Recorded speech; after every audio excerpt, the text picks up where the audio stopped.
اليوم إلى مرتفعات السلطان مراد، ومتواجدين بمرتفعات السلطان مراد المسجد الكبير. وقد انطلقنا اليوم لليوم السادس الثاني من شهر 8 2023 أغسطس، ورايحين إن شاء الله إلى وجهتنا لليوم، وهي مرتفعات السلطان مراد وعدة مناطق حسب الجدول.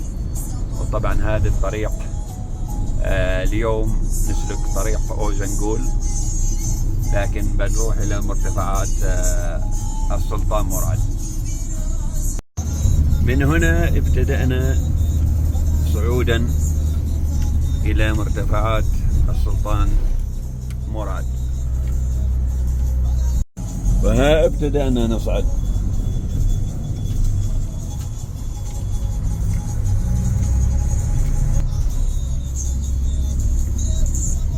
وطبعا من نفس الشارع اللي ودانا أوزنقول سابقا، لكن قبل الوصول تصعد إلى مرتفعات السلطان مراد.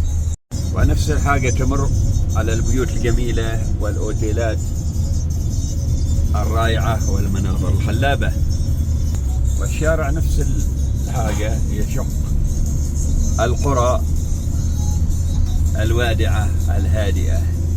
كل شيء موجود في الطريق زي أي مكان، المساجد، الحمامات، أكشاك البيع والشراء.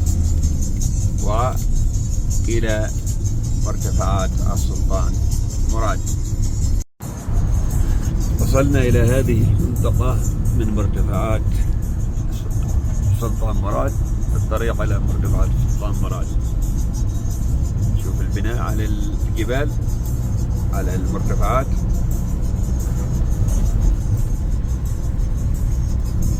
وهنا مكان القهوة.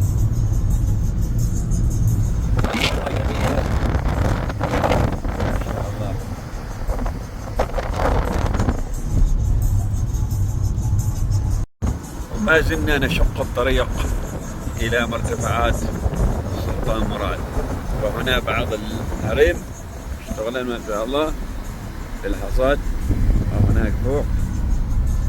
وما زلنا نشق الطريق إلى مرتفعات السلطان مراد، وهناك فوق بعض البقر، ما إلا في صلالة بقر ترى، حتى أنا شوف.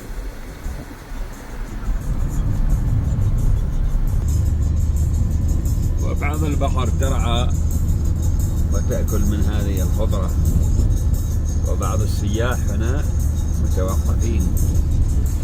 وانظر هناك الخضرة والجمال عبر القرى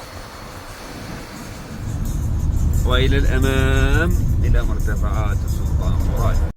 وها قد وصلنا إلى مرتفعات السلطان مراد، وذلك المسجد الكبير. هناك شققنا الأرض شقا إلى هنا حوالي ساعتين من وسط طرابزون في الدق إلى هنا. وهذه مرتفعات السلطان مراد الجميلة. وهنا بعض الأبقار ترعى، شوفوا كيف هذا بقرهم، وهنا ترى. وهنا مرتفعات السلطان مراد، وهناك بعض المخيمات، بنشوف نوصل هناك ولا لا. شوف هذا البناء الجميل في مرتفعات السلطان مراد، بناء جميل، معمار حلو، منظر جميل. وهذا الجامع، ونحن في مرتفعات السلطان مراد. وهنا بعض المحلات طبعا زي العادة، مطاعم، محلات للأكل والشرب. وهكذا وصلنا إلى مرتفعات السلطان مراد. تحياتي. أجواء رائعة وجميلة طبعا في مرتفعات السلطان مراد. مطعم جميل، أعتقد أن تغدى هنا اليوم. وعلم تركيا الشاهق، وهنا بعض المحلات.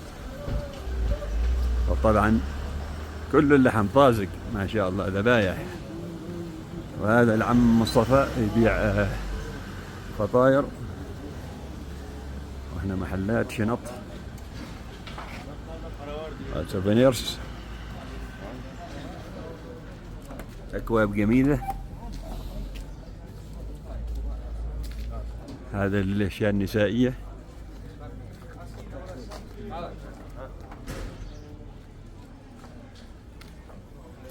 ملحمة ما شاء الله طازج، والناس مستمتعة بالأجواء هنا. وهذه مرتفعات سلطان مراد، وتمشي على هذا الجو الجميل وهذا البناء الجميل اللي صورته من بعيد.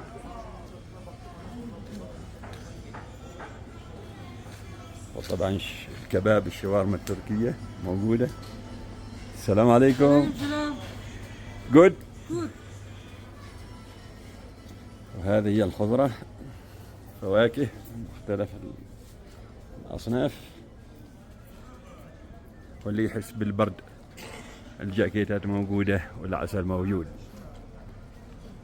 تحياتنا من وهكذا. هذه مرتفعات، هذا أعتقد فندق جميل صراحة، عجبني البنيان، هوتيل.